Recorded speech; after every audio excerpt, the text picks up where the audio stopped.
Here we go. Archie Miller, Jonah Hidden, and Rhode Island. Rhodey is in the house. Coach, you are right back near home for you in the great city of Pittsburgh. Welcome to A10 Media Day. I know. It's good to be here.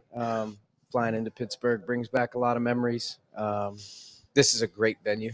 Not just because the Pens play here, but it is a great venue. The NCAA tournament's hosted here. We've had an A10 tournament here in 17 that I was a part of. So really good for the fans.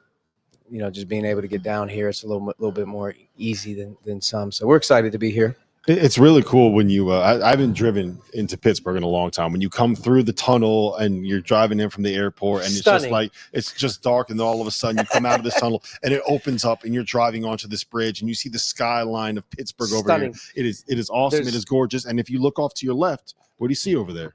You see where the Pittsburgh Steelers do their damage. It'll always be Heinz Field. Especially in 2 weeks, I believe.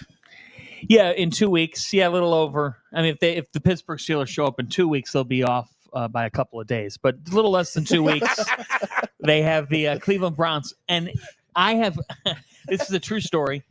I have watched the Browns win in Pittsburgh a total of one regular season game. One. In your lifetime? In my lifetime. And I'm 30, Jonah. And I'm a Browns fan. I'm from Cleveland. He obviously is a Steeler fan. Bears. You're the Bears. Yeah. Now, they found a way to win on Sunday. Yeah. They found a way to win. They did.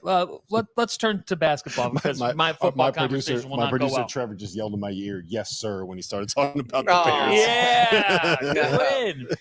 Let's talk some basketball. So I think you'll be impressed with this, even though you already know it. I was reading up a little bit on you because, for those who don't know, you came over from JUCO college level at Panola. Yeah. And in a feature piece, you said JUCO is a lot different from college because you have a lot of different types of personalities. A lot of people at JUCO are more expressive, so you learn the importance of delivery. You understand to think about how you say certain things. Being in that environment helped me grow as a player and as a person. Yes, sir. Clearly, Coach is nodding because he sees it as well. How much do you feel like everything's been leading now for you? You've learned so much to this moment with Rhode Island this upcoming season to be that type of person on this team. Yeah. I would say early on in my career, I actually started out at a Division II and redshirted there, and I went from, being that freshman, not really knowing what to expect, learning from guys, taking a year off from playing, but still, working out with those guys and just seeing what it takes. I feel like I started out at a great program. And then the JUCO part, I learned how to become a leader there. Again, how to talk to people. Certain people take things differently because everybody's coming from different backgrounds. And especially with the transfer portal in today's age, you got a lot of different personalities and people who, react to certain things differently. So this year, I feel like we got a good group. The characteristics that we have are quite similar. So we were able to get connected fairly fast. And I'm excited. It's interesting. You said you started at a Division II program. You started at Northwest Missouri State for what people don't realize. They've won like 6 of the last 10 national championships. Yeah. Ben McCollum was your coach. Bennett Sturts was your teammate on that team. Yeah, it wasn't just a Division II school. Yeah. That's like saying the Pittsburgh Steelers are just a football team, right? This is not going well for me. Continue. It's not. No, just what did you take away from kind of that experience? I mean, redshirting in this day and age is not something that's all that common. Mm-hmm. Learning how to put the team first. I would say out of high school, you're the man. Most of the time when you go Division I, if you were in high school, you were most likely the guy on your team. And, figuring out, what team is all about. It's not necessarily, about what you want, what's best for you, but, how can we get it done on a nightly basis to get a win? And taking that year back and just seeing what it takes to get a win. And, how invested the team has to be and how you have to put the team first is something that I really learned from my freshman year. Yeah. Archie, I saw a quote from you earlier this year where you said that this was the most enjoyable spring and summer that we've had in this new world of college basketball. 100%. And after talking with him for just 5 minutes, I can kind of see why you're saying that. 100%. Every day upon, building the roster until the countdown, until we all got together for the first time, I knew very quickly because within about 5 to 6 days, groups of people on an hourly basis would be through, whether it was the facility, the gym, at night working out together, in the office during the mornings. You could tell very early on that like what we set out to do in terms of the character level of the guys, the appreciation of the guys that we brought in terms of what they really wanted to be about. It was like, wow, like boom. And then I think once we started to work out, once we started to, get into the routine, and then we started to actually become more involved as a team, it was exciting to be around a group that really, a month together was just, in a groove of like, what's next? All right, tomorrow morning, okay, we'll be there, we're ready. And it just was a very smooth transition to be able to put that together. And I think just sitting here with Jonah, you get it. We have about 6 or 7 guys with great stories. We have about 6 or 7 or 8 guys that have like really forged their path, so to speak, a hard way. And, we have a mature group. We have a group that, quite frankly, has been very easy to coach. The guy that comes to mind with that, and there are a number of guys that we'll get to in a moment, but I look at a guy like Tyler Cochran, who has certainly scored the ball over 1,200 career points, close to 200 assists, 600 rebounds, but he was a Matco Defensive Player of the Year as well. How excited are you to have him now on your team, and what do you see with him? Well, Tyler has had a really unique sort of college career, and he's gotten better at every stage. He's played for terrific coaches.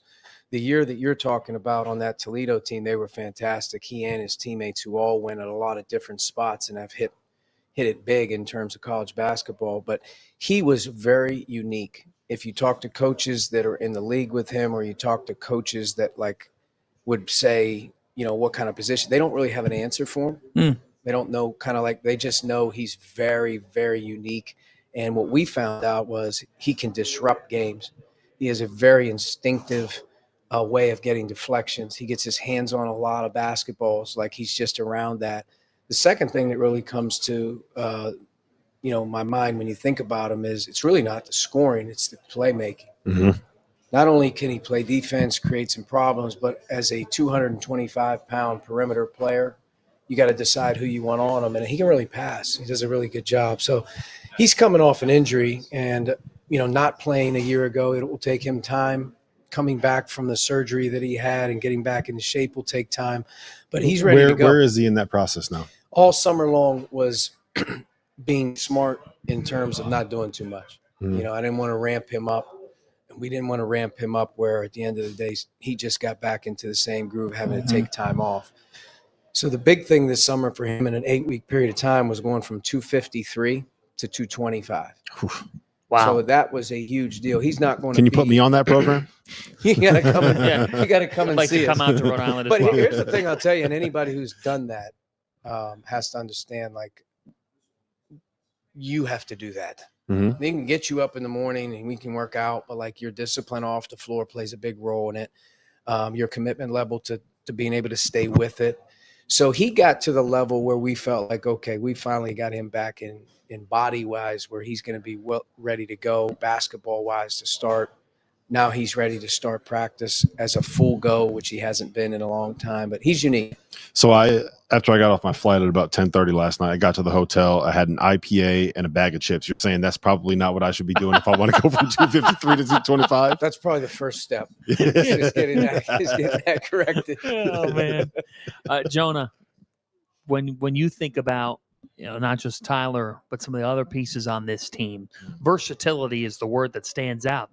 When Coach is talking about the makeup of this team, how would you reflect on the way that this group vibes, the way that this group gels? Yeah, I would just say our theme and the team, the makeup of our team is just getting it done. We got a lot of guys where you can't really just put them in the one, like they're just this position or they're just this. Like, we got a lot of guys that can play different positions, and at the end of the day, we just got to get the job done, and that's what I feel like our guys. That's the mentality that we have.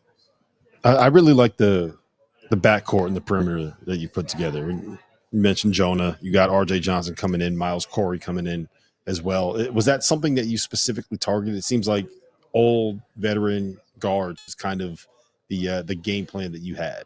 Well, Sebastian Thomas, who was all conference for us last year, handled the ball 95% of the time. And I felt like ball handling and decision making in general, we just don't have enough of from an offensive perspective.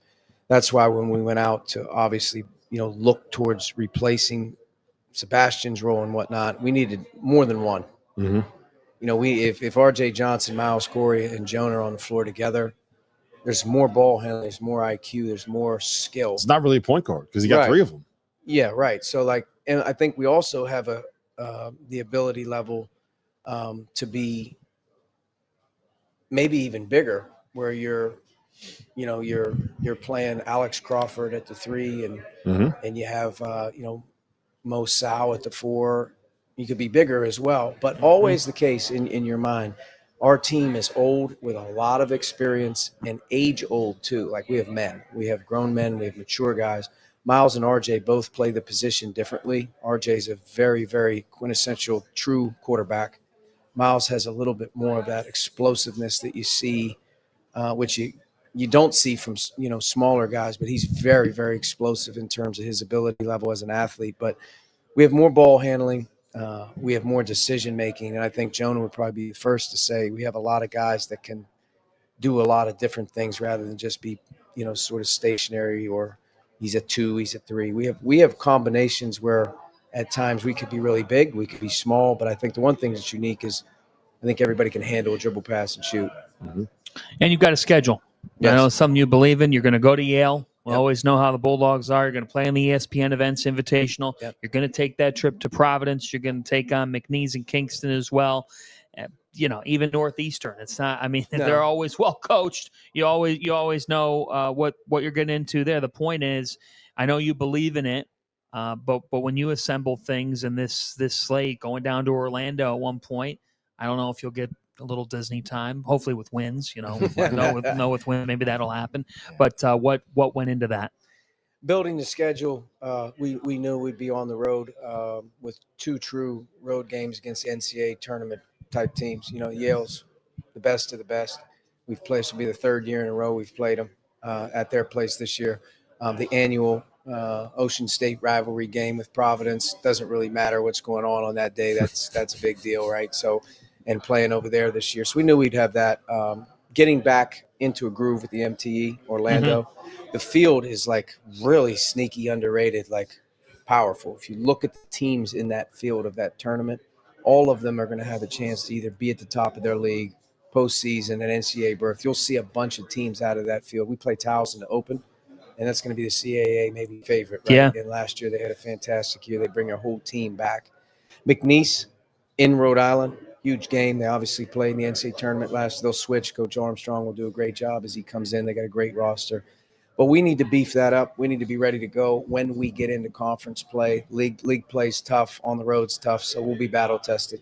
The most impressive part about that schedule is that you were actually able to understand what Pat Scarry was saying when you got on the phone with him to talk about scheduling a game. He's a New Englander, man. He's a great guy. He's done a fantastic job. I think that them being able to retain what they've retained, they're going to have a good season. Fellas, we appreciate the time. Good luck to Rhode this year. Always good to see you guys. Arch, very good to see you. And good luck with you're going to be busy this year, I know. So good luck with everything. I appreciate going. that. Rob, as usual, it's always good to see you. And to be honest with you, I can't say that I've ever been more refreshed to be on the field of 68 without the other guy here. Who's that? I think he's off. Did you he's fire off today vacation. We fired him. He's gone. He's gone. Yeah, no, he decided he doesn't become north of the Mason-Dixon. Once he turns 65, he doesn't want to be anywhere when it's cold. He still owes you a gift card or two for all the wisdom that you dropped. He took good care of me on this network. Thank you, fellas. Appreciate you guys, man. Appreciate you guys.